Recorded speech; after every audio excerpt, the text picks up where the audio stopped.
Hello, hello, hello, everybody. Welcome to another series on the channel. I'm very happy and I'm very excited that you guys are here for another series. My name is Wendy and I am a creator and a transformational coach. And today I am joined by the beautiful Ariel and I'm going to let her introduce herself. Hi, Wendy. Thank you so much for just inviting me onto this series. I'm so excited from just our conversations about where this can go and the potential for service in this convo too. Like you said, my name's Ariel. I am an online holistic fitness coach. I'm a content creator, entrepreneur, and I work with women and support them in sculpting and strengthening from the inside out. And I'm excited about this convo because it goes a little bit layered deeper than the transformation that people normally come to me for, right? A physical fitness transformation. But it gives us this opportunity to talk about that underlayer of a deeper transformation. And the question that kind of came up for both of us when we were talking off camera that really just landed for us, and we're like, okay, other people have definitely felt this way. We should talk about it. Is have you ever felt like there was a time in your life and you thought there's something wrong with me? Yeah. And this came up when we were sharing both of our stories, was like, yes, that exact phrasing was what I felt. I've heard that voice. And so we're going to dig into those stories a little bit deeper and then hopefully, be of service and support you guys with experiential knowledge, but also some strategies and things that we actually did to facilitate that thought. And really what we've come to understand is sort of like the start of an evolution. So I'm really excited about that. Yay, I love that. Ariel, thank you so much for being here. And just setting us up, because I think it's important. I really think it's important that people know that there's other people out there who get it. Yeah. And transformation does start from within. Yes. From the inside out. So I'm excited to dive in and let's get this going. Yes.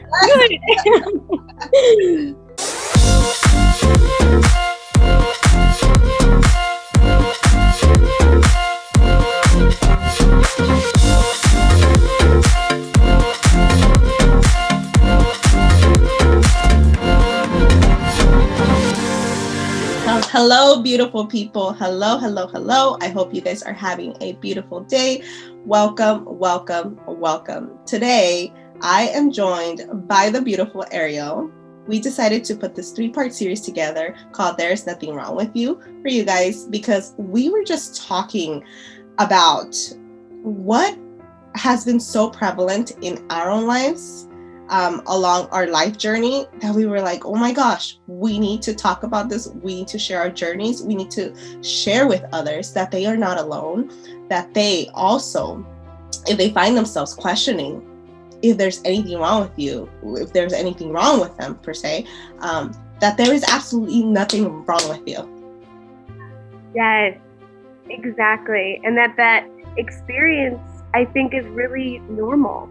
And I think even just when we were sharing off camera before, it gave me a sense of comfort having that conversation with someone else and realizing, wow, I'm not the only one who felt like something's wrong with me. And so I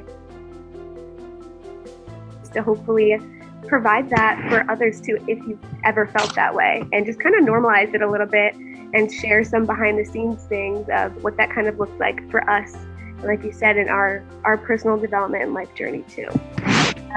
Yeah, absolutely. I think it's very important that we bring presence to that and that we share with people, because I find that a lot of us, when we have this questioning, when we start to question our what's wrong with us, we find that we think, at least that was my case, that we're the only ones, right? And we start to seclude ourselves and really just kind of go into our own world because we're trying to figure this out on our own.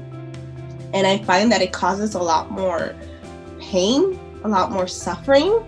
And when you begin to realize that actually I'm not the only one, it kind of like releases a lot of like that pain and that anguish of like, what is wrong with me? Right. Oh my gosh. Even the way you just said that, like that felt the heart and spirit of what it actually feels like when you're in that mindset. Like, what the hell is wrong with me? It does. Being open, vulnerable about it definitely releases some of that pressure. So I'm excited and a little bit nervous to share and dig in. But yeah, likewise. I am very excited and nervous, but I think we, like, if we don't label that emotion, it's just like beautiful energy that's wanting to come out, in us just sharing, right? Like just sharing our experiences, sharing with others what the journey is like, and just normalizing that, right? Totally, definitely. What do you think is actually the reason why someone would begin to question if there's something wrong with them? And let me know if this kind of like resonates or rings a bell. But what we were discussing the other time, and what I find is that it usually begins when you no longer fit a mold, right? When you're when your internal world is wanting to change, but your external world still influences you, but you're not fitting that mold anymore. And it's like, okay, like why, what, like something's changing inside of me. Like there's this like energy to it, right? And you feel like, oh, I'm not fitting that mold anymore, but I know that there's something in me that wants to express. And how do I merge the two so that I'm like coming into my authentic being, but also like accept my external world and not make any stories about it. Yeah, no, that totally resonates with me as well. I think that feeling of is something wrong with me, it definitely, for me in my experience, it was that something just wasn't fitting anymore. The nail on the head was like something internal was wanting to shift, but my external environment wasn't reflecting that yet. And dissonance.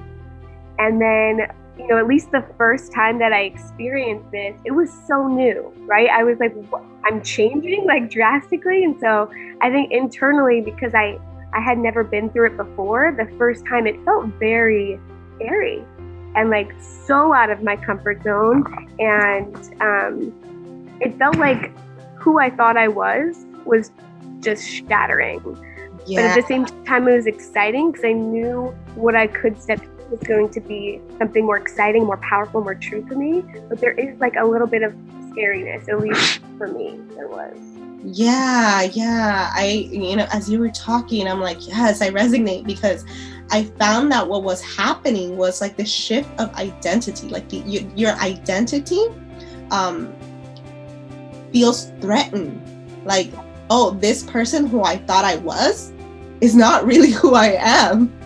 Is not really who I am. And actually, who am I? Like, who am I? Yeah. Totally. Yeah. I found myself like a lot at night when I first started to experience this shift in like my internal.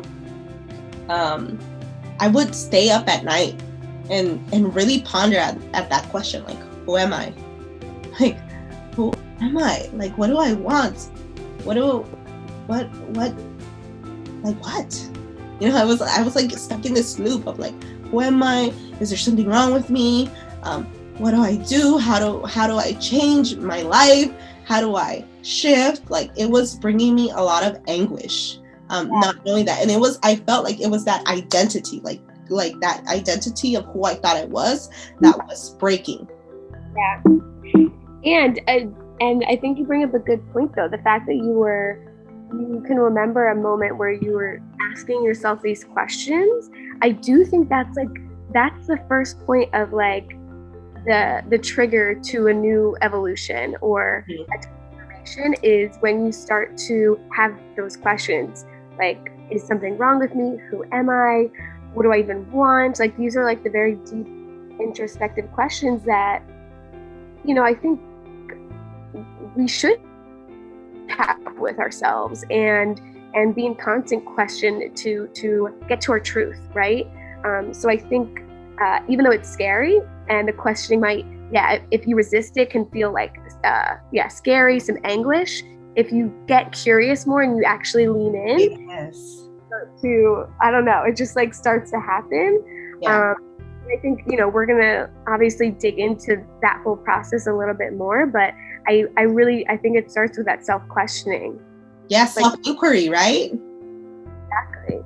Exactly. Yeah, self-inquiry and like, I love what you said, like not resist it, because what you resist persists, right? It keeps coming back, but also like lean in, get curious, like what is happening inside of me? No judgment, just like what's in me that's wanting to shift? What's in me that's wanting to change? And how can I lean into that? Totally. And I think probably the hardest part for a lot of people is the not letting the fear freak them out where they retreat, but learning how to actually lean in and tune your ear to like what is going on. And I think it's a process to be able to do that. But I think that's usually where people either we're like, no, screw this, or they do the opposite, they lean in, and then they have that breakthrough, that transformation, evolve to that next level. Yeah. So with like leaning, like retreating and leaning in, like when that first started to happen in your life, did you find yourself kind of like retreating or like leaning in at first? Definitely retreating at first. I will say this, the first time that I feel like I remember that question so heavily, have inside, it took me like 3 years to like really take the bigger pivotal step that was needed in order to accelerate my transformation. But once I did, it was like boom, boom, boom. But it took me I would say 3 years of just going back and forth, retreating, being scared, kind of like doubting myself until, I leaned in more. Yeah. So if you don't mind sharing, where were you before you leaned into like your transformational journey? Yeah. Okay. So whatever you feel called to share. Yeah. So I'm going to take you back like 6 or 7 years ago. I was in college at the time, and I just remember I couldn't really stand the thought of being alone. Constantly seeking a thrill or distraction, really, of some sort at all levels. So to be full transparency, I was consistently high, drunk, or being stimulated in some form. And, I was up late a lot, out partying, definitely using men as a way to escape and not be alone. And I was very, cool about it, though. It was a very, wall, very sheltered wall. But I didn't let people in, and I was okay with that at the time, and it was my way of protection now, and I kind of can see that now. But I had a very big rock bottom experience, and it was about my sophomore year, and full context, I don't know how much you're gonna understand or the audience will, but I had been taking Molly, MDMA, for 3 days in a row. And then, the next day comes, my friend's like, oh, do you want to do shrooms, magic mushrooms, which is a hallucinogen drug. Sure, I'd done it before, no big. But this trip in particular really was groundbreaking, and I had a really dark experience. And essentially, I just remember being in the bathroom, kind of staring at the wall, and I literally felt my head, the expression mind blown? Yeah. I felt my mind being blown. And in that moment, I felt like my entire ego was shattered. Like I had an ego shattering experience, and what immediately dropped in was there's something wrong with me. So it was mind blown, there's something wrong with me.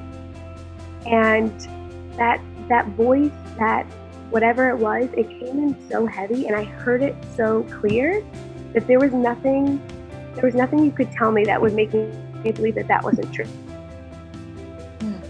Eventually, right after, I was very upset. I called my mom crying, all the things. Eventually I settled down, but days after, weeks after, years after, that voice was there. And I started operating from that of like, there's something wrong with me. And so it definitely took a hit on my self-esteem, my self-worth, all of the things I was doing before that was kind of fun, right? It was a little bit more lighthearted. Took a darker turn where, externally it was okay, right? I was a very functioning person. I hate to use the word addict because it's more an abusive sort of relationship, but I was very functioning, but I could feel the pull a little darker, right? Like where I was like, I could tell I wasn't at place anymore. It was from a fill the void place. Yeah. But like I said, externally I was functioning. I got decent grades. A/B student. I did all the things. I worked. I was still somewhat into my health and fitness, right? I tried, but the underlying thing. And so that was a big moment. And then just kind of to accelerate it, right? That went on for 3 years where it was just that, constantly feeling that way, battling it. And then my biggest breakthrough pivotal moment was first actually meeting my boyfriend. Because it was the first time that I felt seen by someone truly, and I felt like someone saw me bigger than I was. So I don't, it basically initiated, it turned a light on in my head for the first time to start to question that thought that there's something wrong with me, right? So him seeing me was the first time I was like, what is this thought? Like, why am I having this thought? He clearly thinks nothing's wrong with me, right? He thinks I'm amazing. Like, why am I doing that? Yeah. And then number 2 was we decided, a year later that we were going to move to Florida. And, where we are now. And at the time we were living in Jersey, still in a college town. So I was very much in the environment that bred and fueled that identity at the time.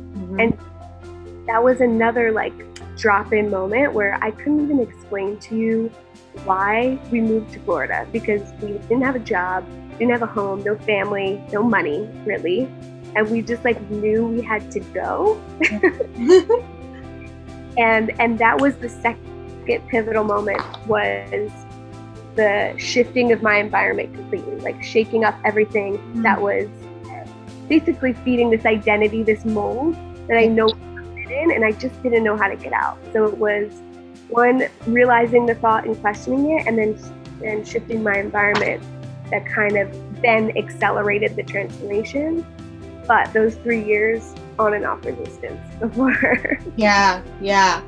Questioning the thought. I feel like that's really powerful to get. It's like when you find yourself like just thinking there's something wrong with me, or just telling yourself that, like, question, why do you believe that? Yeah. Is it true? Exactly. Yeah. Exactly. Yeah. It's harder than it seems, because when you are thinking this way, it just feels like who you are.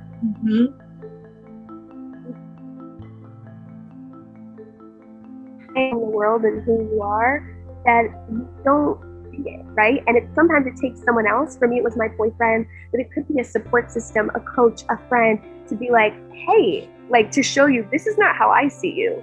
And then seeing myself like this, because they're not, and just to like create that space, so then you can like, choose what is true now. Yeah. What came to mind was like distortion, this distorted view of yourself, right? So it's like when you're identifying with it, like with the there's something wrong with me, when you're identifying with that, it's like you're not seeing yourself for who you truly are. You're actually seeing yourself in such a way that's not really true. That's actually distorted.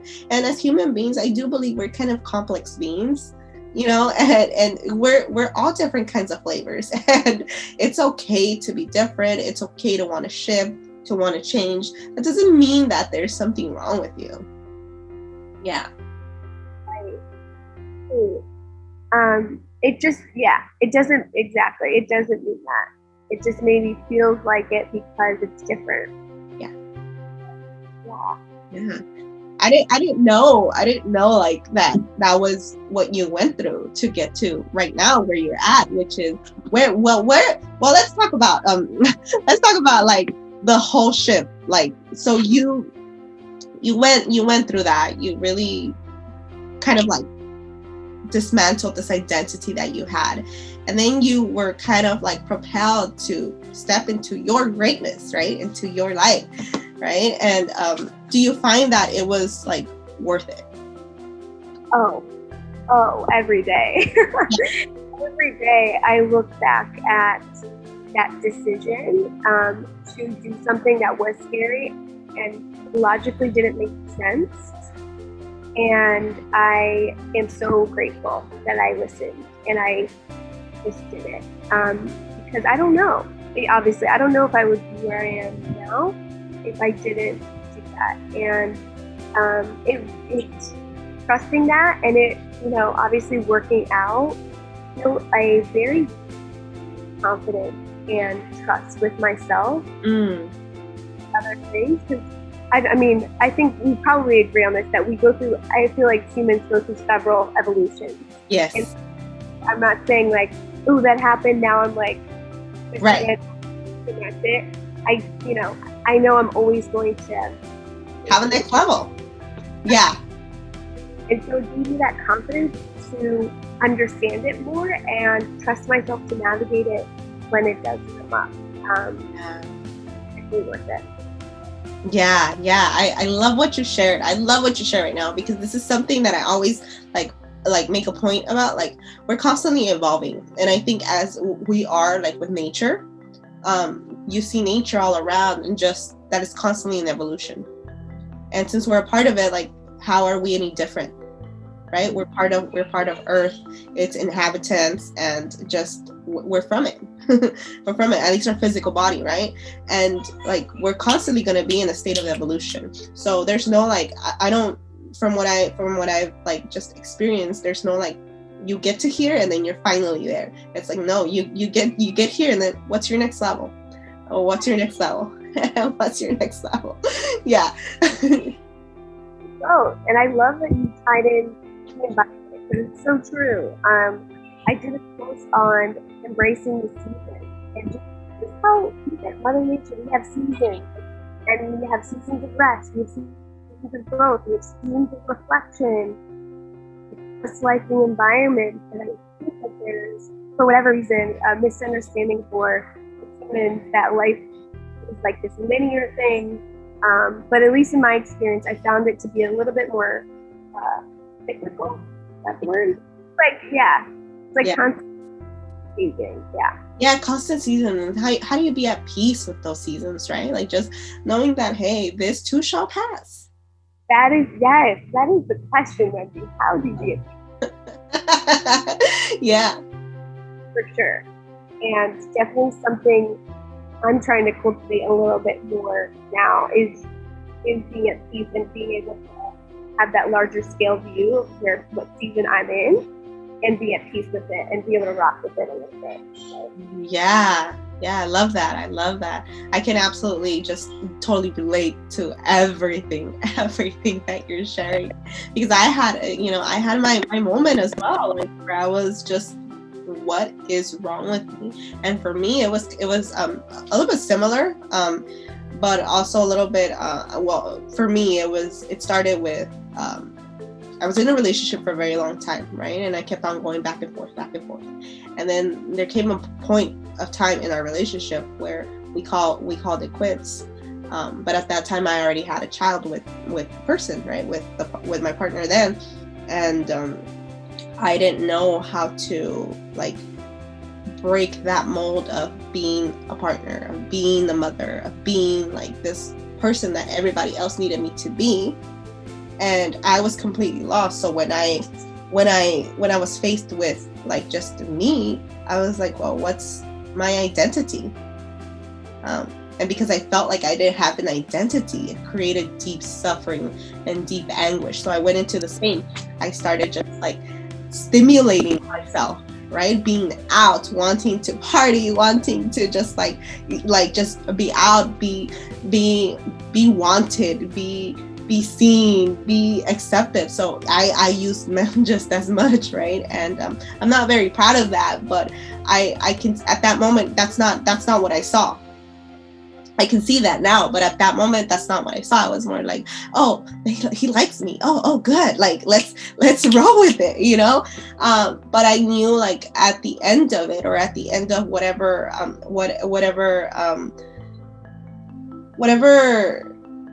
relationship, or not relationship, but whatever, I wouldn't even say partnership, but when I was with a person per se, after I would feel a void. Like, I wouldn't feel complete. I'd feel like, this is not what I want. And yeah, I kept on going back and forth like that until, you know, I ended up getting back with the person that I was with my partner then. And you know, we had a second child, and during the season that we got back together, and then we broke up again, and I found out I was pregnant. And then there was like another round too, but I was like, I'm pregnant this time. I have to sit with myself, like really ground myself and sit with myself. And I question like this, like the whole, there's something wrong with me kept coming. Like, this is not how I imagined my life to be. I was supposed to go to college, go to school, graduate with my bachelor's degree. Like, I had this whole plan, right? I was gonna get married at 25, at 27, I was gonna have my first child. By 30, I was gonna have my home. So I had this plan, and my whole life did not reflect it. And I was like, I am such a failure. I'm such a failure. There's something wrong with me. Like, what did I do wrong? And it took that moment where I was pregnant to like really sit me down. And it was that moment where I hit rock bottom. I was like, I can't do this anymore. Like, I don't know how to do this. I feel like a failure. I feel like I failed at life. So I really believe that, and that cost me deep suffering. It cost me deep suffering. And then it started with like just how you said, like having other people see or just witness me and hear me and like just reflect back that that's not what they saw. And I was like, wait a minute, you don't see that? You don't see that there's something wrong with me? And they're like no. And they helped me to question that belief, right? So like questioning that belief. And I remember I went to a Tony Robbins event, and he was talking about like your life blueprint. Like, if it's not working for you, like change it. And I was like, oh, power in that. Yeah. I was like, oh. And I was like, who's to say my life had to go that way? Right. Like, why can't let's merge with change? Yeah. Like, change is okay. And at that point, when I reflect back, when I look back, I had a hard time with change. I had a hard time with change because safety was something that I needed to feel. And whenever there was change, I did not feel safe. Yeah. So that was the biggest, I wouldn't say roadblock, but what's the word that I'm looking for? The biggest stretch, like the biggest uncomfortableness that I needed to lean into. Change. Growth. I was saying growth edge. That was your biggest growth edge? Yes, that's the word. The growth edge for me. Like learning to accept change. Yeah. And when things didn't look the way that I wanted to, that I thought they needed to look like leaning into that and accepting, surrendering, and trusting. Ooh. And girl, those are hard. Oh, they're hard. I feel like trust, letting go, surrendering are the most challenging skills to really embody. And it sounds so easy, right? Like let go, but actually I would argue that those are probably the hardest skills to actually, to do. Yeah, it's a growth edge, especially if you're like not used to it. I think for all humans, right? But there's some that may have some trauma around that, or may really just have a hard time with it, right? And it affects us all differently. But knowing that at the end of the day, we all go through similar experiences, and if we can lean on each other, I think that really helps. Like having these conversations, right? Being vulnerable, like that's key. Yeah. I was just thinking that. I was like, that's the power of storytelling and people feeling empowered to be able to share their stories and be vulnerable in, more public spaces, because it creates that unity, connection. You realize you're not alone in that experience, and it helps you navigate these things that, we're all experiencing but not talking about for whatever reason. So that's why I love that we're here right now and doing this. But I loved hearing your story, and I really can't even imagine just having such a plan, right? And such like this clear vision, and then really having to come to that realization of it's not looking like this, accepting it, and then taking your power back and being like, so I can change it. Yeah. So it's okay. Yeah. Huge. Yeah, and rolling with the punches, right? Like, so I can change it. Like, that means I have choice, the power of choice. That's like, I have my power. Like, I think that sometimes, we look at like taking your power back as like, oh, I need to be successful in this area, or I need to like do this. But no, taking your power back is like, for at least from my biased opinion, right? From looking at from this point that I can have the power to choose right now. I don't have to be a victim to my circumstances, or I don't have to let my circumstances define me as a person. Not even a victim, but define me as a person. Like that's not my essence. Right. So I have a question for you. And something you said just triggered this thought in me was, what did you say? You said, I don't have to let my circumstances define me? Yeah, or define me as a person. Yeah. So do you struggle with ever still that old identity wanting to like claw at you? Even, I'm sharing, I guess because I've felt this way, I'll just start with that. It's like, yes, I feel like I've been able to step into this new level and create an identity shift that I feel really confident and content with. However, there are still moments where that past conditioned self, right, will rear its head a little bit, right? And it'll be but and the questions of self-worth and self-esteem will still come up, and it'll peek in.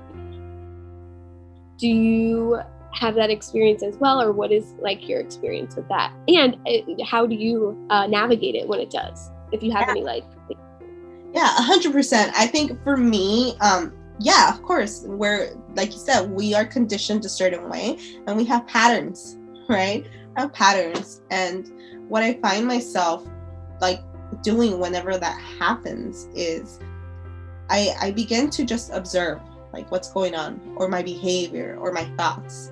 Like I don't like completely like identify with them per se, or I don't completely indulge myself in them. There will be times, I'm not going to say like it's perfect, because it's not, but there will be times. But for the most part, I can observe. And when I observe and I see, I'm like, okay, what triggered it? Number one. And number two, can I give myself some grace in this moment? Can I be self-compassionate with myself in this moment? Because I'm still learning these new ways. I'm still learning. Like I'm not like boom, I just transformed and and I'm this new person. Like it's a practice. It's a practice, right? But I know that in this level of awareness that I have, like I can still give myself that grace when things like my old conditioning and my old patterns come up. Like I can give myself grace and I can still love myself through all the seasons and accept all parts of myself, right? Because I don't think there's a perfect person per se. We all have an ego and our essence, right? So it's like, how do we merge the two so that they work together, right? For our betterment, for our greater good and the greater good of others, right? Because when we can accept ourselves, I believe that we can accept others just as they are. And if we can meet ourselves where we're at, we can meet others where they're at. Totally. Amen, sister. And emojis. Everything. Hearts. We're going in right now. That's right. Totally. I love what you said about being the observer and being able to bring that compassion to the table. And that to me is taking your power back too, because, you know, it's not getting rid of these parts or these thoughts, right? It's more about being aware of them and being able to bring that acceptance and still bring compassion and navigate and show up the way you want to in your life to be of service or to fulfill your calling in whatever way you feel. Because just, you know, we've been talking about, we all have them. And yet there's like this weird shame, guilt thing where we're like, you know, trying to pretend everything's good and all these things. But really, if we can just be a little bit more open, more compassionate with ourselves, we can also offer that to others. We can be of better service. And I know it sounds so cliche, but make the world a better place. Like I just feel. Yeah. I resonate with that as well, because I feel like once I'm bettering myself, once I'm here, like healing myself here, once I'm okay and in acceptance of who I am, then I can pass that on to my children, because I have 2 kids, right? And I can teach them and guide them a little bit more. So when I can be with my emotions and like my rough ones as well, right? Like the ones that feel like so heavy, when I can learn how to be with myself with those, I can be with the ones my children are having, right? Because my kids, they're still understanding the world around them. They have big emotions, right? And before, I used to have a hard time with their big emotions because I didn't know how to deal with mine. Well, specifically my beautiful daughter, bless her, because she has, from the beginning. So I'm learning, like when she was smaller, I had a hard time being with her emotions. Now that she's older, she's 9, like, and I'm going through this transformational journey, this transformational process. I can be with her bigger emotions now. Yeah. Right? And I can acknowledge and like accept where I could have done better, and I can be vulnerable with her and say, you know what, mommy just wants the best for you, and so mommy might not always do the best job, like she but I'm still learning. Still learning how to be the mother of a 9-year-old. Yeah. So it's like being compassionate with myself and showing her that she can be compassionate with herself too. Yeah. And I love that you brought it back to your daughter too, because it's not even just about always like fulfilling your purpose, whether it's like in your career, I don't know, I feel like I always naturally want to talk to like career woman, ambitious entrepreneur, like all the things, but it's also how you be in your relationships, with your family, how you be with yourself through life, and in everything. So I love that you grounded in that too, because that's super true.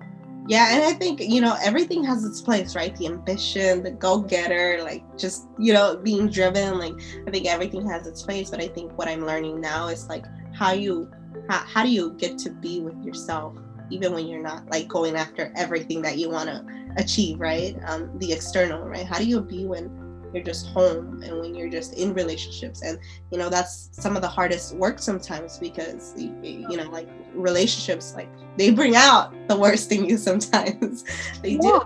They're your mirrors. They're your mirrors, 100%. So relationships are like that beautiful learning opportunity, because they reflect a lot of the times either something that's unresolved, underdeveloped, or even needs healing still, needs a little bit more love and attention. So, but if you can't see it that way, it can feel, like it cannot serve you, basically. Yeah, 100%. Like just like being compassionate with yourself and loving. We come back to this, right? In all parts, in all seasons, in all that is your beautiful self, you. Yeah, exactly. What about for you? After you kind of had that moment where you were pregnant, you said, and like that was sort of like your rock bottom. What were some of like the things you did to start to lean in? Yeah, so beautiful. I leaned into understanding my mind. What was going on in here? Why was I thinking the way that I was thinking? Right? So it started with books, started with podcasts. Then after it started with me going to seminars. After going to seminars, it started me with getting a coach. Right? Hiring a coach. That was one of my biggest investments. Like, it also brought up a lot in me, right? Yeah. I was like, I my worth is beyond, like, I'm worth the investment. And if there's any investment that I'm going to make, it's going to be on myself, right? Because that's going to have the best return on investment. If I can fix here, I can fix everything else, right? So then that was that. And it led me to meeting incredible people and just like learning how to find my voice. Like, what is it that's wanting to express in me? Because at first I had a hard time with decision making. I had a hard time with like just like declaring what I wanted. Decisions were mostly always made for me. Like, I made some, but like I always needed to have someone like kind of like validate it a little bit. Yeah, what I wanted to do. Whereas like, wait a minute, I can declare, I can validate what is in my heart. I can do that. I don't have to wait for anybody else to accept my ideas or accept what I want to do. So it was like coming back, I think, and there's a theme here, right? Like coming back to my power, like really, really like harnessing what's in here and like not relying on the external world to give me validation. And again, I don't think you completely are right. Well, probably you do, right? But I think it's just a practice of reaching that level of like just being your authentic, expressive, vibrant, essence self. Yes, I love that. And it's crazy because for me, it was very similar. Like it started with the move, obviously. So that took me out of being with, in certain friendships or relationships that would, be like, hey, let's go to happy hour or, that type of thing. But also reading, right? Getting into certain books, podcasts. This is when my fitness journey really escalated, right? I actually doubled down and I started using the gym as a way to just heal and be with myself and navigate some of the things I was going through.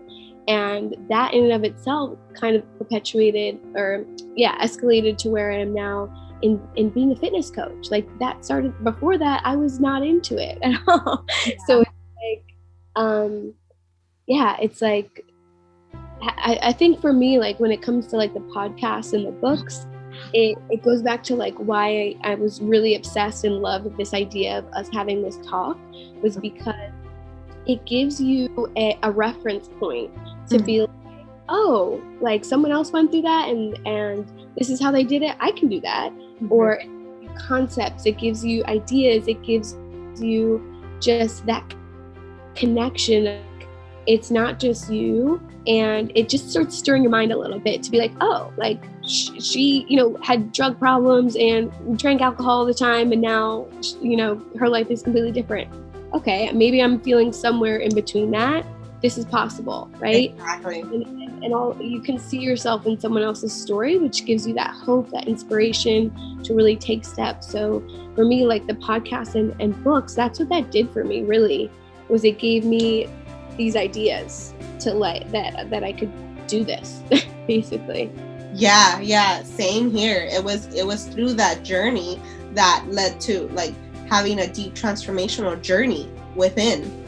And it's so beautiful. And I think life has a beautiful way of working in your favor if you just kind of roll with it, right? Like roll with the punches.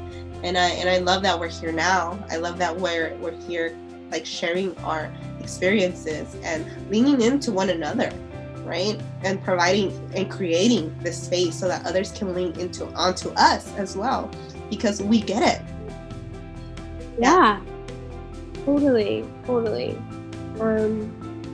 Yeah, I'm excited. And it's funny because this whole theme of like not fitting a mold anymore is all just so relevant to some things that I feel like I'm experiencing now, where I'm like in that liminal phase where I can tell something shifting in terms of like my creative energy, sort of how I want to show up with my coaching. And so, but I'm on to myself now, right? Like I've done it, so I know, and I can kind of be with it a lot more masterfully. But it's part of why I was feeling a calling to go deeper. Yeah. Because, I mostly show up on Instagram, and, it's designed a certain way to not be able to have as many of these deeper, longer conversations. But I mostly just feeling that urge to go deeper. And lo and behold, we kind of got connected and kind of started spurring out these ideas. And I was like, this is amazing. Like, this is kind of the space that, I'm leaning into. So what a beautiful way too that you get that you'll be able to support your clients in all, like in a whole 360, in a whole 360 way, not only their physical but like internal. And I think that's the greatest transformation that you can have, like a whole transformation. Yeah. Yes, it's leaning into a bit more holistic fitness coaching, and really facilitating, yes, external transformation, but internal, and starting with the inside out. Yeah. Like, yes. Exactly, like how. And so I'm excited about what's to come in terms of programs I'm developing and the types of places I want to show up on, social conversations I want to be having with other amazing women and people like you, and just be able to have those that network and connection. So I'm excited. Yeah, I'm excited for you. I'm excited for what we get to create as a whole. So if you find yourself going through like the similar transition that's wanting to happen in your life, and you're questioning like, what's wrong with me? Like, lean in, right? Lean into your community, lean into your support network, lean into us, right? We're here, we're in service, we're in full service. That's why we create, that's why we're here. And we want to make sure that you know that you're held, loved, and supported, and that you don't have to go through this on your own. Yeah. And next episode, actually a bit deeper into some of the blocks and the bullshit that comes up while you're on the path of listening to your intuition, answering that call, when you get that feeling like you're not fitting that mold anymore, and there's a shift going on. We're really going to dive a little bit deeper into what that looks like and what you can actually do to navigate with your heart and your head. Get a little bit more tactical and strategical, but also to share vulnerably what that looks like next year. Yeah. So if that's something that you're into, definitely, you're not gonna want to miss that out. You're gonna want to stay tuned, because it's gonna get good. I'm so excited. And if you enjoyed this episode, please like, comment. We'd love to hear your experience. Part of this resonated with you. Subscribe. We both are on YouTube Instagram link in the caption. And takeaways. Let us know some of your. That would be amazing. If you want to stay connected with guys, I'm so excited about continuing this series. Yeah. Let us know what resonated with you, all that good stuff, because we definitely want to hear. We're in full service, and thank you again for being here. Bye.